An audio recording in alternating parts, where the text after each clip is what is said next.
Our fight to eradicate corruption, maladministration, unethical leaders, and the abuse of taxpayers' money by those in power continues. It's fresh, it's fearless, and focused. The Outer Hour, where your voice matters. Hello! Hey, I've missed you. It's been 7 days since we saw each other on the Outer Hour. Thank you for joining in. I'm Tom London, your host for the next 60 minutes. And as you join us tonight, say hello in the comments section down below this video. Samantha van Nispen, Head of Marketing and Comms at Outer, will be moderating both YouTube and Facebook. So say hi to Sam when you come into the room. Make friends with Sam and the people who are joining you in the comments section, fellow activists that will join you in the comments section this evening. I'll be looking out for the first comment on screen, and that's who we award Chief Whip status. Our Chief Whip tonight will come up in just a matter of seconds, and we'll award them Chief Whip status. Who will it be? We're starting to see new Chief Whips every single week. Claire Feldman held the Chief Whip status for a long, long time, but that crown has been slipping. Will it be Claire? Mention the devil. Chief Whip tonight, Claire Feldman.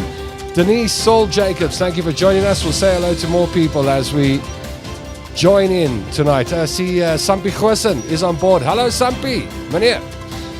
Thank you for having us in your living room, in your office, wherever you may be watching the show. It's nice to have you with us. Just keep saying hello and making friends with each other as we go through the program. Remember that you can pop your questions related to the topic tonight in the comments section down below. Feel free to interact with us.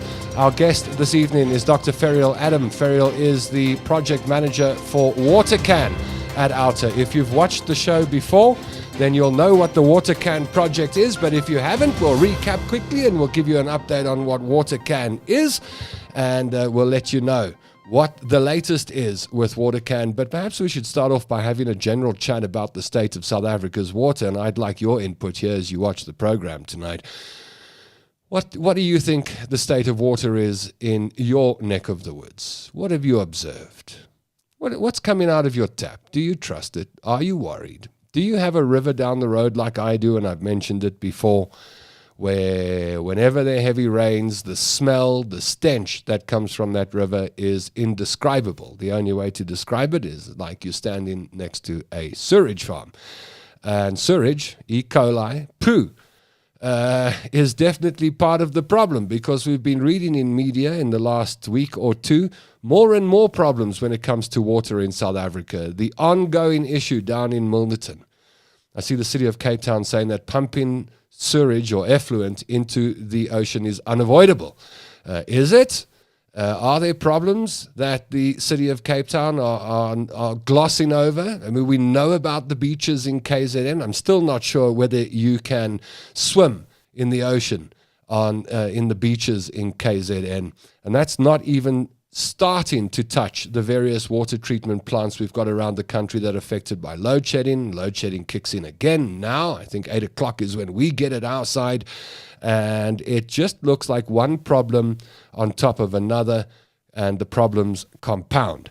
Now, load shedding is something we're familiar with. We've got a wonderful app that tells us exactly when we're going to be load shed. We know exactly what the problem is. We know how many gigawatts and megawatts we're short of on a daily basis in South Africa. We know how much more we need to produce. We've got an idea of where the problem areas are, and we know when the problem's happening because we've got no electricity. But perhaps water is a bit more silent.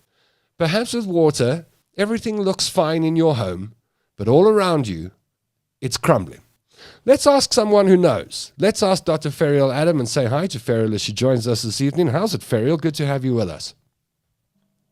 Good evening, Tom. Thank you for having me on the show again. You know it's lovely to be here. You know it's my pleasure. How are things going in your neck of the woods? How's life? Life is good. And in my neck of the woods, we've been having water, so that's a good thing. And in some areas of Joburg, they don't have water. So, yeah. Are you picking up more and more people telling you that they've got water shortages or water cuts happening? Is that something we've seen more and more of? I mean, anecdotally at least, it looks like we've seen more and more water cuts, more problems with water distribution. I'm just not sure where that problem begins and where it ends. But it looks like there are more and more water. And I'll ask the viewers who are watching, are you experiencing more and more water shortages or cuts in your area? Let us know in the comments section. What do you think, Ferial? Is this a problem that's getting bigger? So I think it is a problem that's going to be with us for a while. And part of the reason is not because there's a shortage of water, as we know that our dams are full. We've had some good rains. So the water's there. The problem is in the infrastructure. And then, of course, when you can't look at water on its own anymore, because if you look at it load shedding, then you know that when we have load shedding, stage 6 especially, then you can't pump water to the pumps, to the reservoirs. And that causes a lot of outages. I mean, it's not just one area. I mean, there were parts of the city of Joburg, I think like 5 or 6 areas that were very hard hit for days without water. I see Claire has jumped in, our chief whip, with one of the first questions or comments this evening. And Claire says, and perhaps I'll throw it in right at the beginning. Claire says, I suspect government is only going to do something when the water crisis is on top of us, much like electricity. Is she right? Look, I think that there's two things. There's a few things. One is that I think, and my view is that the Department of Water and Sanitation at a national level seem to understand that we have a crisis and are working on that crisis. And we had a meeting with them today, which I think was quite fruitful. But the challenge, though, is that the reticulation, the water coming out of our taps, is based at a local government level. And yes, that's where the challenges lie, because I don't think there's as much urgency at a local government level. And that is across the country, where our municipalities are failing, and as such, our infrastructure is failing, and maintenance. No maintenance is happening on our infrastructure and water and sanitation, infrastructure. So then it becomes a problem there. I do feel sometimes as an activist that, do they want us to get to Eskom's kind of load shedding situation? Like, why can't we get do something, like have an urgent kind of committee working on these things right now, instead of waiting for it, or waiting for people to either get sick and something disastrous to happen. Something disastrous to happen, let's not get there. Let's do something now. Just throwing a couple more comments and questions. People are already commenting and talking about water cuts in their area. For example, Sampi says, Centurion, we have regular water restrictions. The dams are full, yet there is no water. Failing infrastructure and load shedding to blame. Sampi seems to be on the money with the problem. Sue Truebody says, we've got a 24-hour water cut tomorrow. I've just been informed by a community member, and perhaps this doesn't receive as much attention as load shedding because it's localized. So if there's a water cut in Centurion, it's not really going to make national news or sit at the top of a Times Live feed or something. So perhaps the problem gets lost in all the noise that news media and social media generates. It leads quite nicely to the question that Claire popped in again. How long has water infrastructure been neglected? If this is a case of neglect, how long have we been neglecting our water treatment problems and our infrastructure? For years, I would go on to say for a decade or so. The challenge is, I can say that the national department now, Department of Water and Sanitation, has been working and has been doing things. But that minister and the DG and the DDGs have been in there for about 1.5 years to 2 years, and some of them obviously longer. But with the new leadership, things are moving. Okay. But prior to that, we had appalling ministers. If you think about the basic reports on the quality of our water and the state of our sanitation, which is called the blue drop and green drop reports, supposed to be released every year. Last year was the first time it was released since 2013. Yeah. Because ministers just didn't want to let people know how bad the situation is. This minister was brave enough to release it last year, and I do know that they will release it again. The challenge, though, is we know that things are bad. We want to know how they're going to fix it. See, our viewers want to know how much trouble we're in. Leonard van der Leijgarten says we're in serious trouble. Are we in serious trouble? I think if we look at our rivers and streams, there's pollution. Our tap water from Joburg Water and Rand Water is still pretty good and drinkable. But we do need to, and that's the point of WaterCAN, that's us. We do need to make sure that we are testing our drinking water on a regular basis. And that's something we want people to get involved in. Okay, so viewers so that on we the can show, keep track of that. viewers on the show, members, so people who donate to Outer, anyone who's interested in this issue can get involved. We'll talk about that involvement in just a moment. If you're as worried about this issue as Ferial and Outer is, there's something you can do. Is this another national disaster happening, as Anne-Laure Bramley says? This is another national disaster happening. It is happening nationally, and to be honest, the urban areas, the big cities, are a little bit better off than other places. But yes, I think that the state of wastewater treatment works across the country is in a dire state. It needs fixing. But also, I need to say this, Tom. Yeah. That more and more that I'm working on it, I believe that government can no longer fix this on their own. And we cannot sit back and say, well, they need to fix So it. often the case with our problems in South Africa today that we are starting to realize that government ain't gonna. There's no magic wand coming from government side. Right. And if we want to protect our future and protect the water resources, we all need to get involved. But also, we need to get big businesses on board. They need to come on board. We also need to take personal responsibility. I know that in many of our rivers, many construction trucks are dumping rubble, right? We've had videos sent to us of, you get those portable toilets at functions and rugby things and whatever, that are releasing the sewage into stormwater drains, which is not supposed to be released in stormwater drains. And we need to be the eyes and ears, because there are people out there who don't realize that they need to also be responsible for what's going on in our water. So rubble, waste, sewage dumping is unacceptable. And we know that, it's a concern, but we need to raise the flag. We need to say that there's constant dumping here. We need to get people to check. Let us know where you think there's constant dumping, and we can inform the Department of Water and Sanitation to be more alert. Got it. Melissa Whitehorn wants to know, how do we as citizens test our drinking water? And we'll give you that answer in just a minute or two, and that's what we're leading up to tonight. So stick around, Melissa. We're gonna give you the answer for that. Let's talk firstly about citizen science, which we've chatted about on previous shows on the Outer Hour. But for the benefit of people who are watching for the first time, or those who are going, hold on, I need to pay closer attention to this. Citizen science could just be the answer to one piece of the puzzle when it comes to fixing the problem. How does citizen science work, and how does it work in the case of Outarians?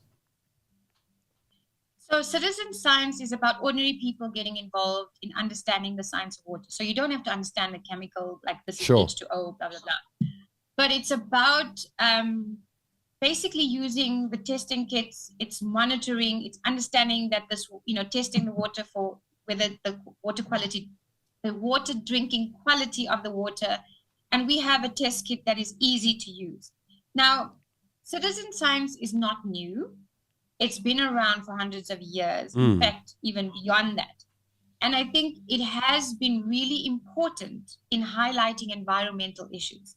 So, for example, bird watchers are citizen scientists.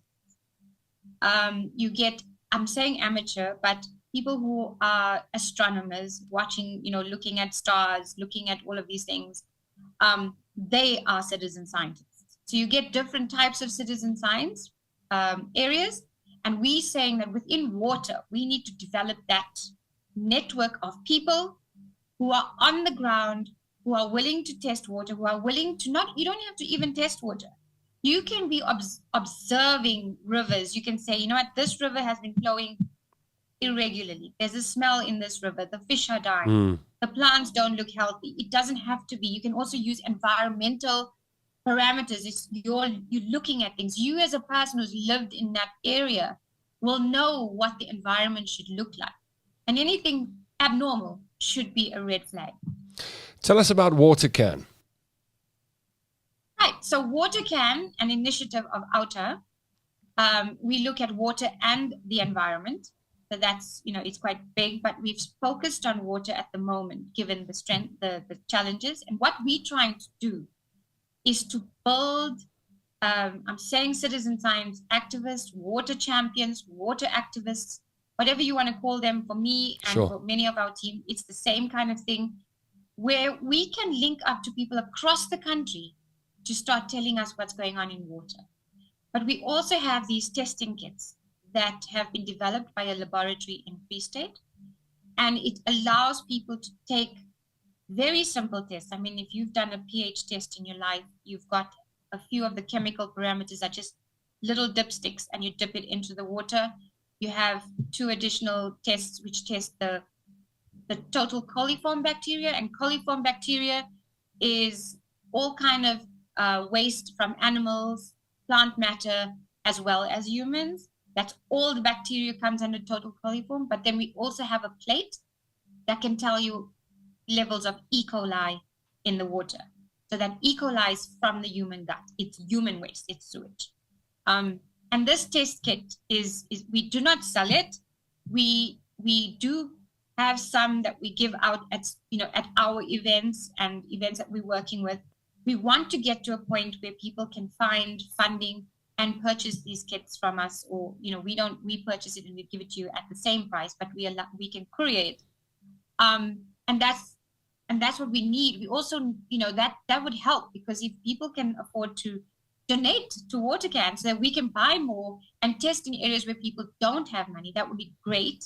And it's not a lot. A little kit that tells you all of those would cost about 300 Rand, 250 to 300 Rand. So, that's one test. And we are asking for people to do that once a month. Can you test? And with these kits, we're looking specifically at the quality of drinking water. When I say that, what I'm saying is that for rivers and streams, there's a different kind of quality you need to look at. But we're looking at, can you drink this water? What's coming out of the so taps? You can test, yeah. Right. So you can test tap water, but you can also test rivers, streams, reservoirs. Because if people are living off those rivers and streams, or they use that water in any way, it's good to know the quality of the water that you are surrounded. So that's what these tests would do. And we've got them verified by the Department of Water and Sanitation for the bacterial aspect, or the bacterial side of it. So that's verified. We just need to do that with the chemical side. I see Julius says that one of the problems when these reservoirs run low due to load shedding, that could be causing all sorts of microbial growth, and then we'll end up with stomach bugs and health problems. Is that your concern here when it comes to, what is your concern when it comes to the water we consume? Drink, actually. So the one thing that I said was that generally we've been okay with our tap water, but then when you have stage 6 load shedding, and we have these kind of stops and starts that we've been experiencing, where people haven't been able to have water for days, and the level in the reservoirs are quite low. And Julius is quite right, because then you have the levels low, so you have a lot more bacteria in it that will then incubate and actually cause problems. So we want to look, and that's what we're hoping to do, is to test the water at many of the reservoirs in Johannesburg. So that's quite an ambitious thing we want to do, and sure. we hope we can get some support for that, because that's important. I don't trust right now, Tom, with what's been going on with our water, that adequate testing is happening once it's being sent out to people. And it's not always like that, but I do think with what's been happening now with the pipes and these water shedding, or whatever you want to call it, I think we need to be more vigilant. Well, here's Carl Edwards' point, and Carl says, this is a very important point. We take our water for granted, and I know less about water than I do about my car engine. Perhaps that's part of the problem. We've taken it for granted for so many years. We have taken it for granted, and I think that is something. I think even for those of us who do have, don't understand the poor level of access to water we have in our country. Only 40% of people in households, in houses, have a working tap in their homes. 40% Sure. of residents. So many people are either using standpipes, communal pipes, or rivers. Rarer than electricity in this country, huh? Yeah. Right. What a scarce resource. Dave White says, and wants to know actually whether the ministers and the officials have put enough in play for short and long-term planning based on what we've seen, the collapse of infrastructure, etc. I mean, you did mention it, and I think Dave might have come in after you spoke about that right at the beginning of the program. But but is there are they putting, is government putting, and I'm including municipalities here, are you seeing some kind of plan that gives you a little bit of confidence that it's been taken seriously and something is going to be done by government? I think we need to separate. I'm not scapegoating. I'm not saying that the national department is great and they haven't, that they have no faults. There definitely are some there. But I think within their ambit of responsibility, I do see movement. I do see things happening. We can always put pressure on them to do better. That's what we are here for. But when we look at local municipalities, that's where we need to increase our pressure. That's where we need to increase our involvement and our voices, because I don't think that they are doing adequate planning. So simple things like the backup power and making sure that our pump stations work when we're having load shedding. Let's just talk about load shedding. Is now since 2008? Yeah. Right? Enough time to plan for it. Yeah. How can they not have anything in place by now? Another thing is, if we look at the budgets of our municipality and understand, I'm sure there are many people out there listening to us right now who have an understanding of budgets, who can look at finances, to look at their local municipality budgets and trace things. We were saying that simple things like Joburg Water has underspent on maintenance and infrastructure. So if you take the way it's supposed to work, according to the National Treasury, is that you should be spending about 8% of the value of that asset to maintain and repair infrastructure. And it's not been done. Wow. Okay. No. So where's the money going? And the budget's there, but it's not being spent. We hear that over and over again. I think it's being spent, but not on the right things. Oh, wow. Okay. Okay, and that's where WaterCAN comes in. WaterCAN hosted a webinar last week. What was your webinar and the discussion about? So when we reached the end of last year, it's when these water cuts were really intense, and people were really getting emotional and, of course, frustrated. And they wanted to know, what can they do? And the truth is, everybody can become an activist. Everybody can become a water champion. And so this webinar was to start off the year to say, look, this is what we found in our work, and this is how you can become a water champion or a water activist. So we have these steps. Test your water. If it's okay, test again in a month's time. If it's not okay, what should you be doing then? Alert the media, alert your municipality, alert your local councillor. If they're not listening, this is what you should be doing. Where it eventually gets to the point right at the end where it says, if you are still not being heard and nothing's changing, then you need to organize a public protest or a public awareness meeting, that kind of thing. So it builds up the steps. What was really lovely about our webinar, Tom, is we had 3 people on the webinar. One was from Phalaborwa, one was from KZN, but rural KZN, the Underberg area, and one was a guest that that I've worked with previously from the Vaal, all dealing with very different issues, very different areas, but very similar challenges around water. Sure. And so it was really, and it was, we had different, it cut across race, class, and gender. So you had very different perspectives. The one group was looking at specifically creating education and awareness within the communities within which she lived. Another person was looking at how do they get involved in the catchment management forums? How do they build a movement of water activists? And the other person from Phalaborwa was saying they've done all of that. So, if you follow all the steps, they at the end now, they want to take people to court. They want to criminally charge people for the pollution that we're experiencing in our water. So it was looking at the different stages, but then also listening to people who are living it. And what is Map My Water? So Map My Water is our map that we launched yesterday, 14th of February. It is basically from all the testing that people are doing, it allows them to upload their information onto a map. So you can go to watercan.org.za, and there's an icon at the top that says Map My Water. And if you click on that, you will be able to see already some of the data that has been collected by citizen science activists across the country on the state and the level of their water resources where they live. And red, if you have a red dot or a red pin, it's basically something's wrong with that water. If you look at it, there's many red dots. Oh, really? But we trying to say, the whole idea behind Map My Water was that, government's not telling us the truth about the testing that they're doing. They're not telling us the truth about the quality of water. So we as citizens, we will do it. We will track it and we will hold you accountable.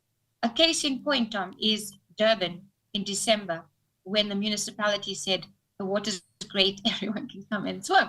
Yeah. It was organizations like Adopt a River that then basically tested the water and found that it was not okay. They had to backtrack. Yes, exactly. So our Map My Water is a few things. One is it shows you that you're not alone. It shows you that we're building this community of citizen science activists and water champions. And you can use that information to hold your municipality accountable. You can see other people in your area who are testing as well and create a bigger network.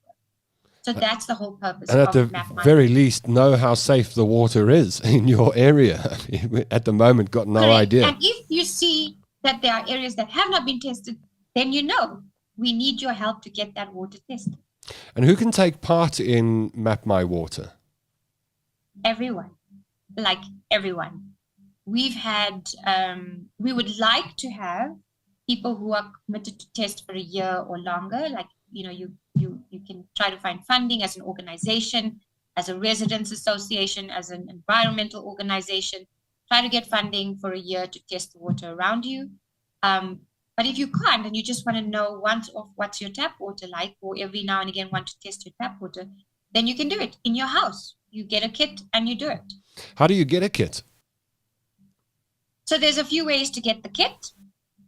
One is you go to the laboratory website, which we will give you the link in a minute. But also you can go to watercan.org.za and you can email us at info@watercan.org.za.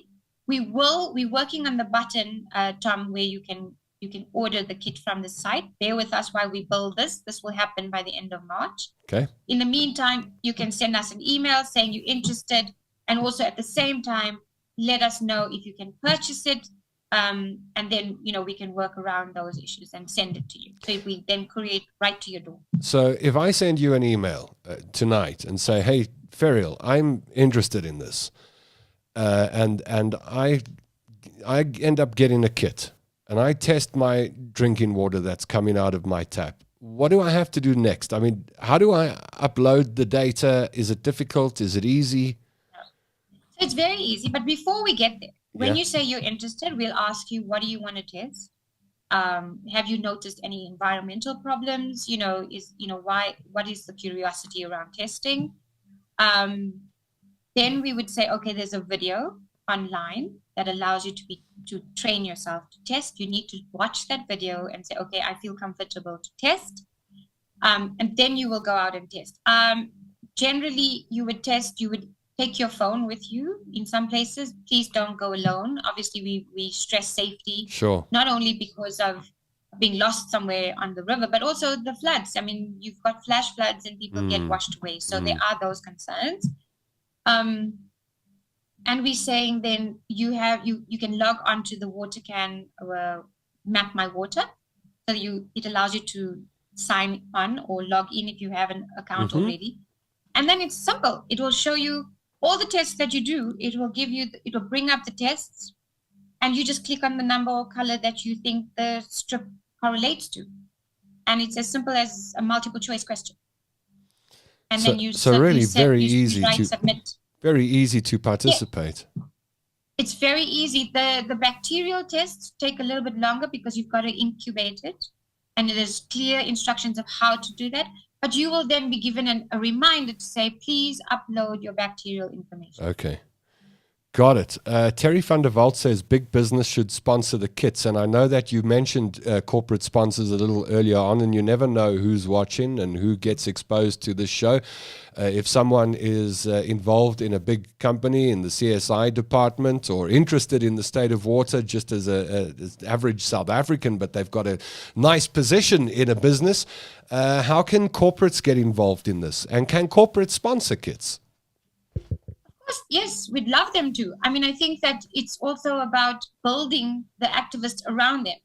So imagine if we can get, river rangers or water champions all across South Africa, where corporates are based all over. They don't have to give money, and it's national. Yeah. They might be bordering a river. They might be wanting to worry about their tap water in the area that they live or work or operate. And they can partner with organizations, or they can contact us and we can help them partner with organizations in the area. And then they can, if they want a very local kind of focus, they can look at focusing in the area just where they are. So I have an example, if I may. Sure. In KZN, in KZN, I think in southern KZN, where there's a whole industrial complex. And it was in that industry, they needed the water from the river for their operations. And the water was completely polluted. So they then worked with an organization to build and train people to not only test the water, but to put up litter traps, to look at the flow of water, to monitor the flow of water, and also to take out alien vegetation. So it was, sponsored by a company. They got local community people to be involved. It started people getting jobs, so people became self-sufficient. But also, it assisted the company's business because they could then have clean water for their operation. Sure. Dave Faddle says, please start selling the kits. And there have been a number of people saying they'd be willing to buy these water testing kits. So we're off to a good start there. So as WaterCAN, we'll definitely take that advice and definitely put a button online, and hopefully people will support it. Alex Halshove, and he has an interesting question, and the reason that I'm focusing on this question now is every day, I don't like gyms. I hate them, and I really have spent my whole life trying to avoid exercise. My mom used to write sick notes for me when it was inter-house athletics, so I didn't have to exert myself. I've always been like that. I'm just lazy, and I've dated personal trainers, and I've been around people who are fitness freaks all my life. But as I hit 50, I started thinking I better start keeping my body going. So every day I go for a walk, right? And there's a little shopping center that's a kilometer away from my house. So if I do that walk in the morning, it's 2Ks, and I do another walk in the afternoon, I can do 3 or 4, 5Ks a day, and that keeps me fit and active, right? But in the last week, and this is in Veltevreden Park, I live in Velties, about 6 days ago, walking through one of the roads, I hear a hell of a noise. This big noise going on. As I come around the corner, there's a massive truck. It looks like they're drilling for oil. And on the side of the truck says Borehole Services or whatever the company's name was. And there's a person who's busy drilling a borehole in their yard. And I thought, well, that's not unusual. I've seen that before in my life. But then a few days later, and it happened to be this morning, walked to the shopping center, and the shopping center's got that truck in the parking lot, and it's digging through the paving, and it's drilling a borehole. And I've seen more and more of this lately, and that's what Alex Elshove's saying. He's saying, I've heard a number of people in my community that are installing boreholes. What happens when a lot of people install boreholes? Now, I don't know whether you know the answer to this question, but I thought I'd bring it up anyway. I think it's quite important. No, it is a very important question. And that is exactly one of my issues with national department, because you need to get proper permissions to to drop a borehole. But because the municipalities are failing and because there's all this pressure, they're not doing the proper checks and balances, and they're giving free rein to people to drop a borehole. Now, the bottom line is that if you think of the water cycle, groundwater is part of that water cycle. Yeah. So if everyone's depleting that water and it's not been given enough time to kind of replenish itself, you are going to create problems. The other challenge is that a lot of the groundwater in Johannesburg, so all groundwater is not the same. It's not the same quality. Mm-hmm. It's not the same, it doesn't have the same pH or hardness and all of that. But the groundwater in and around Greater Johannesburg, you need to be very cautious. You need to make sure that you get it tested at a laboratory. There are some parts, because of our uranium in our gold mining and because of acid mine drainage. So some parts have acid mine drainage seepage. Some parts have high levels of uranium in their groundwater. And in some parts, the groundwater can be used in the house and for washing and all of that, you but can't not drink for it. drinking. See, I've got that situation in my place. We've got a borehole. The place I rent has a borehole. And I think about every 3 or 4 months, a car pulls up the driveway and goes beep, beep. And it's some people from the water department or Rand Water or wherever they're from. And they come and they take a sample of the tap water that's coming out of the ground. And there's a report that comes up saying, well, it's got a lot of heavy metals in it. Or this. And so I know we can't drink our water at home, but you can bath in it, I hope, because I do. That's very interesting. That someone, are you sure it's not a private laboratory? No, it's definitely city. Yeah. Really? So someone's doing their job properly, is what I'm trying to say. At least in my street. But here's what worries me. Here's what worries me about borehole water. I don't want to harp on about borehole water. It looks like a very quick and simple solution. You spend a bit of money, you dig a hole in the ground, and all of a sudden, hey, presto, you've got water. But you can't cook with that water. You can't drink that water. If you put it in a kettle and you boil water for a few days, you've got a horrible black ring around the kettle, and that's going into your body if you're doing that. And I don't even know. And I mean, whenever I have a bath or a shower, I keep thinking, am I bathing in safe water? I'm not sure boreholes are the answer at the end of the day. No, I think that it's a difficult one. I do think that it needs to be better regulated and controlled so that people know. And that's the other thing, is people need to know. The other challenge is that dropping a borehole is not cheap. So this becomes the enclave of a middle class community. And there are lots and lots of South Africans who just can't afford to do that. So it creates a bigger divide. And that's going to create other challenges.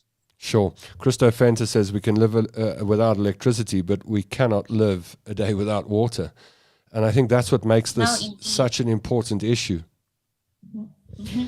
Indeed. And I think that we as WaterCAN and Outer, we finding that we need to say that more and more often. There are a lot of people that do, of course, know that and understand that.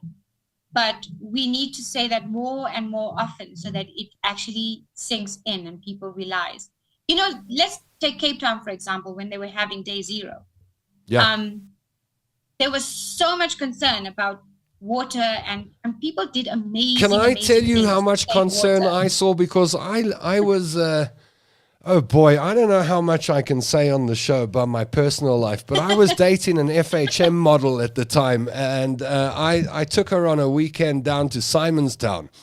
It was the worst time to take someone on a weekend away because there was a little bucket in the shower with a cup, and you were only allowed to put that much water. Can you imagine taking a date on a weekend away and you can't wash for 3 days? That ruined my whole weekend. But the most interesting thing I saw was on Boys Drive as you come from Simonstown side and you head towards Cape Town.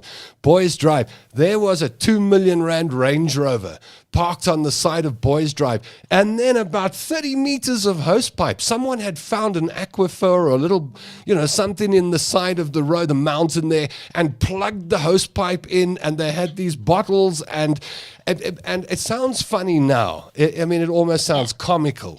But that's how serious things were in Cape Town. That's how panic-stricken people with money were to get in their cars and try and roll hose pipes out and fill, water canisters. But I think it definitely it created that. You're right. It was panic and concern, but then water starts flowing again, and then people start wasting again. So that's we go back to our old habits. We take it for granted. Yeah.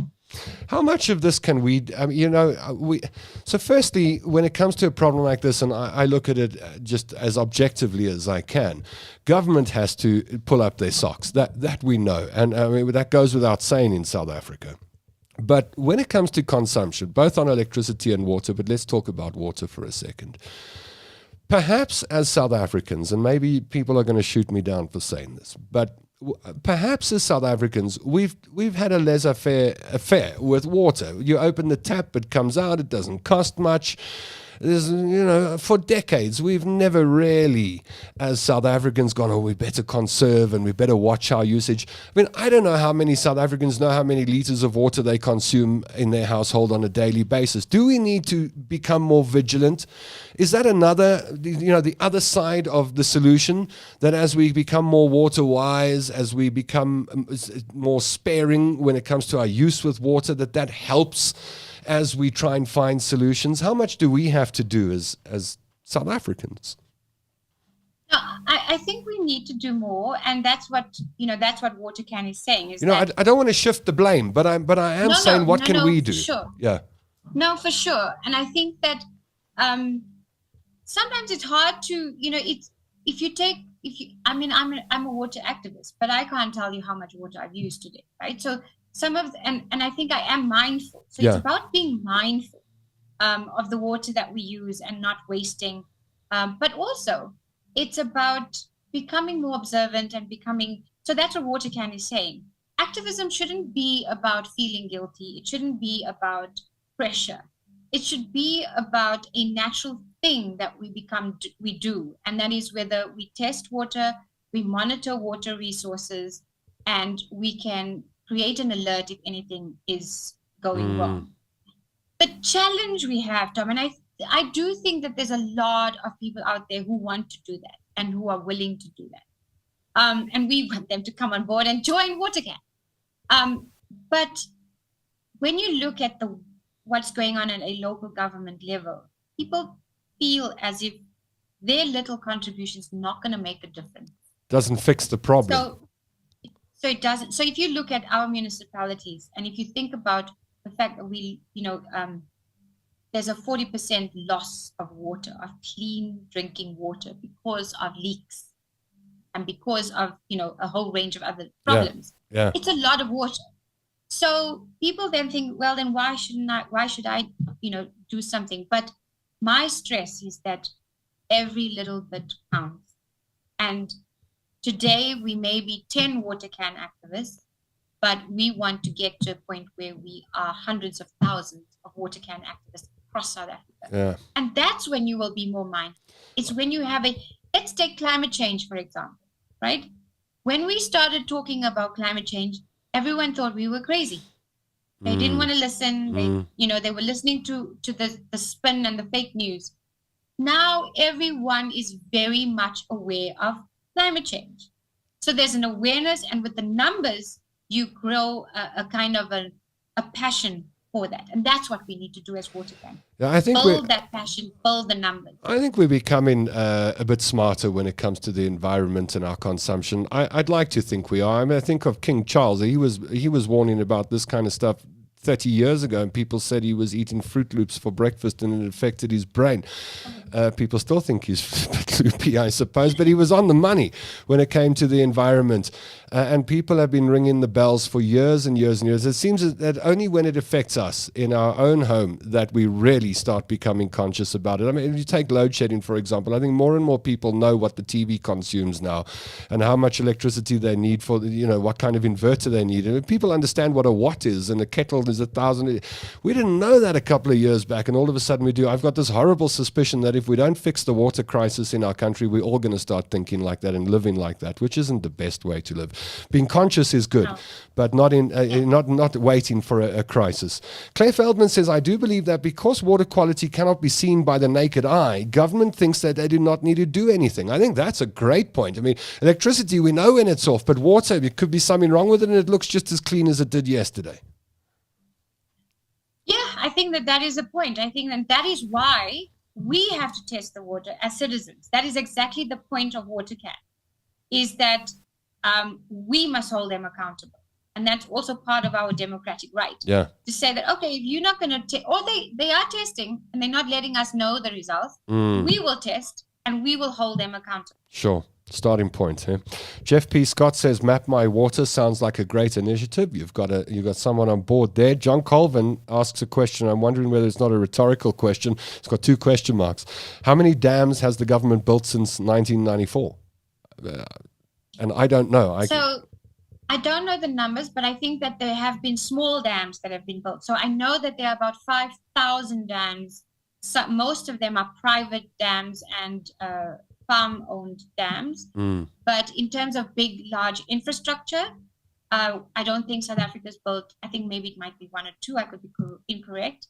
But that's not the answer either.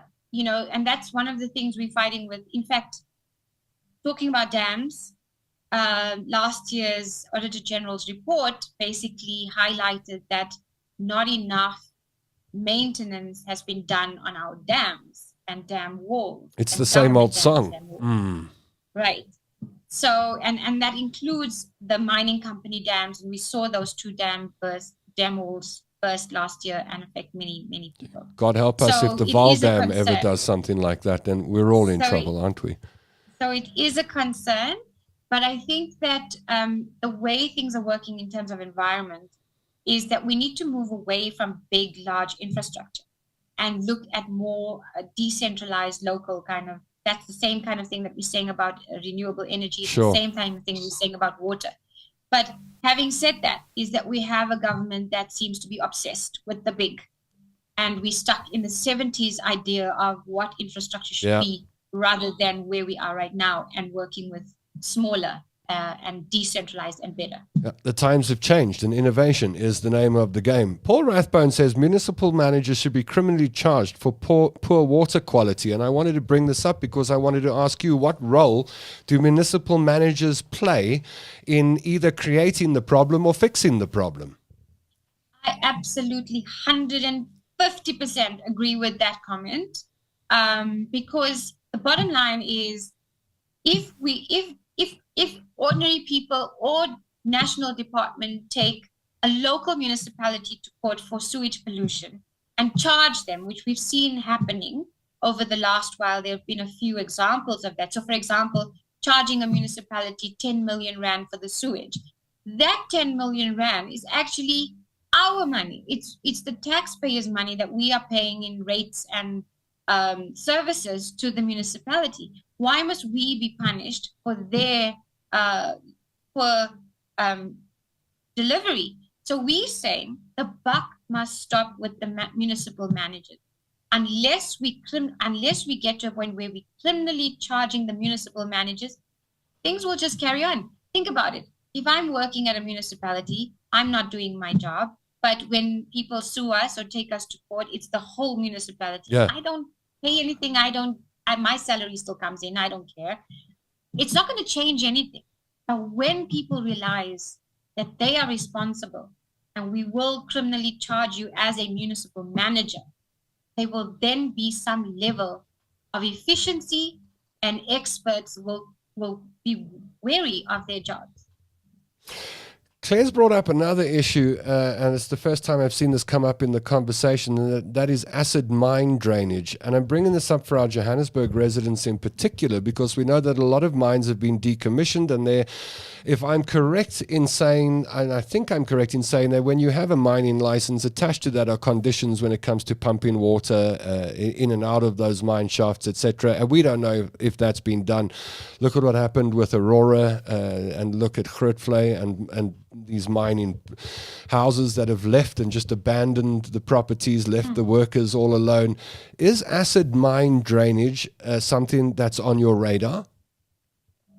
So we're not working on it directly. I have worked on it previously in my environmental justice work, but we do have relationships with organizations that are dealing directly with acid mine drainage, and it is a concern. It is something that needs. So there's a whole acid mine drainage watch, and organizations like the Federation for Sustainable Environment, Mariette Liverink is very strong on that. But yes, it is a concern. And this is another issue that when it came out in 2000, and I think it might have been 12 when it really hit and it was in the media, people were saying, government, you need to do something. And they came up with all of these plans, and they needed to do this reverse osmosis, and they needed to do X, Y, and Z. And very little has been done. And it's been very slow progress. So yes, that is a big concern. And every now and again, there's still acid mine drainage that is coming up to the surface in different parts of Gauteng. So it is a very big concern. There are many organizations and activists that are on it. Directly. Okay, got it. Good to know that. Ali Gule says you should be the Minister of Water, Ferrell. And Erwin de Ruyter wants to know, and this is an interesting question, what is the quality of our rainwater like? So, we haven't done enough tests on our rainwater, but having said that, I would say that at some points in our season, so it's seasonal, in some points of our year, when we have high levels of pollution in Johannesburg, so you can actually see that haze. We're lucky we don't have rain during that same period because I think it's mostly winter, but that would give rise to acid rain. I think also that in the summer months, when there are levels of pollution that comes from industry, so for example, pollution from companies like Sasol, which where I think last year, I'm sure people remember there was that strong sulfur smell in the air. It was during summertime. And if it rains, that will cause acid rain to occur. It's not a consistent thing that we have right now, but also we have not been testing consistently. Sure. So there's both. That is why also, I just want to add, sorry, Tom. No, go ahead. When you think of rainwater harvesting, so you have your JoJo tanks, etc., you need to get it tested as well. You need to get it tested for those kind of things, for like you need to get your total coliforms. Sometimes there's a lot of dead leaves in the gutters and bugs and hokos and mice and whatever. So you need to get it tested, but also acid mine drainage, because there's not many people who are doing it. So you need to also be wary of it in your JoJo. Now, most of us watching this program tonight probably live in suburbs. I'm assuming that most people who watch the show are living in suburbs, in urban areas. And Ali brings up the rural areas. You mentioned them earlier on, but he was saying pity the people in rural areas, drinking water, animals who need water and don't even have bridges to cross the rivers. How dire is the situation for the poorer people in South Africa, the poor folk who live in rural areas? I mean, what's daily life like for them if we're worried? I think we should be concerned as human beings. I cannot speak on behalf of someone living in a rural area or very poor, because obviously that is not my background. So when I talk about it, I talk about it from my research experience. And access to water, which is a basic human right in our constitution, is not enough. Government is not being enough to make sure that people get proper access to clean, safe, sustainable water. And so in rural areas, because it's rural, because they don't have exposure to media, because they don't have access to, just phone out journalists, my child's sick, they're going through a few things. One is illnesses without people knowing. So if you're drinking polluted water, you're going to get ill. In the whole of Africa, a key thing is little kids dying because of drinking polluted water and having diarrhea, etc. So that is a killer in Africa as a whole. So in rural areas as well, it's a problem. Another thing is young women in rural areas who are menstruating really struggle because they then have other kinds of infections because they don't have access to proper water. So then they have urinary infections, etc. And that is something that's happening in KZN on a daily basis. Yeah, I'm thinking of the word cholera and how when I was a young kid, that was something we knew existed, and we haven't spoken about cholera for years, and I hope that we don't have to in the years to come. What are the upcoming plans for WaterCAN? You've told us what you're busy with now, but what's your vision? So our vision is to keep growing WaterCAN. We're going to be having a join now. We are going to have donate, help us grow, buy a water testing kit. We're doing all of that for our website, so people need to keep an ear and eye out for that. We want people to start being involved, to send us, information. If they see dumping, if they can get information to us, let us know. If they know of pollution, let us know. If they want to form little WaterCAN groups, we want that.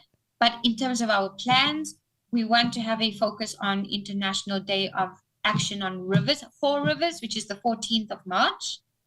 We also, on the 21st of March is Human Rights Day, and the 22nd of March is World Water Day. So we want to have a panel, and this panel will be held at the Human Rights Festival at Constitutional Hill in Johannesburg on the 24th and 25th of March. We will send out invites and put stuff out on exactly when the panel will be. At that panel, we will have the whistleblower who exposed Sasol's pollution of the Vaal River. And we will have lawyers from human rights speaking on the panel, as well as talking about water as a basic human right. We're also starting to do our education and training of 15 to 20 young women in KZN. So we're training them about water cycle. We're taking them through the water science, and we're going to be training them how to test water. So that's what we're doing. It's packed. We also have lots of other activities coming along the way. We hope people will support as and when they happen. And what is the story with WaterCAN and the Johannesburg Water Crisis Council? What is that? Committee. It's a committee. Okay. So the Joburg Water Crisis Committee was established last year during the first round of stage 6, when people had extreme water cuts, and the residents just got hurtful and, excuse me, can I say that? Were just fed up, and basically came together and decided we're going to, they had a public meeting. They invited the city of Joburg. They invited, I think, Joburg Water and Rand Water. And I can tell you, city of Joburg did not attend. So they basically set up this committee to say they're going to monitor. And we came into this year and they started having the water cuts again, or the water shedding. And people were saying, we need to take it. We need to have protests. We need to start building awareness around this. And so the Joburg Water Crisis Committee, from people from Greenside and Marentia, Melville, Brixton, Auckland Park, all of Mayfair, came together, and they basically decided they're going to put posters up there in front of their house to show their opposition to the city of Joburg and say, we don't want your stories. Just show us your love, because they launched it yesterday as well on the 14th of March. Show us your love, fix our water, no stories. Like, don't give us don't give us fake news. Sick and tired of long stories of why. Just fix it. That's what people, just fix it. So that's what they're doing right now. They're also going around and highlighting with this like color or paint, water leaks, water burst pipes, etc. So that's their action that they're taking up in the next coming week. I'm sure you can say WaterCAN, we were just working. Yes. If you can say, if we can say futsak, we can say gatful. and that's what we are. We're reaching that stage if we haven't reached it already. Ferriel, we're out of time, and I think our load shedding kicks in at 8 o'clock. So we're gonna leave a couple of seconds before 8. But not without a couple of compliments that have come through. People want you to become the head of water and sanitation in South Africa. But I see and suspect that you think you can make a better difference from the outside and not the inside. Thank you, Ferriel. Yes, thanks, brother. Thank you so much, everyone, and thanks for listening. And thank you. We have a great team at Outer and WaterCAN that's just on the ball and just we work so well together. We couldn't do it without each other. And is it watercan.org.za, the address that we go to, and then we can send an email and we can get the correspondence going? Just fire off an email to Ferriel and the team. info@watercan.org.za will get to me. Got and it. We will deal with any queries. Dr. Ferriel Adam, as always, a pleasure. You have yourself a good night, and thank you for joining us on the Outer Hour this evening. Good to have you with us. Thank you so much. I'm off to load shedding now. Enjoy. I got a minute to say goodbye to you. You know, there are nights where I wish I could hand money through this camera. There are nights that I wish I could hand you good health and wishes and love and all the good things in life, but I can't. I could only wish it for you. And so that's what I do. I wish you all the good things in life over the next 7 days. Although we live in a world and a country full of problems, there's still a lot of good around, and it starts with kindness and good wishes. So let me extend mine to you tonight and hope that the next 7 days bring you a lot of good. Until then, I'm Tom London, and I miss you already. Our fight to eradicate corruption, maladministration, unethical leaders, and the abuse of taxpayers' money by those in power continues. It's fresh, it's fearless, and focused. The Outer Hour, where your voice matters.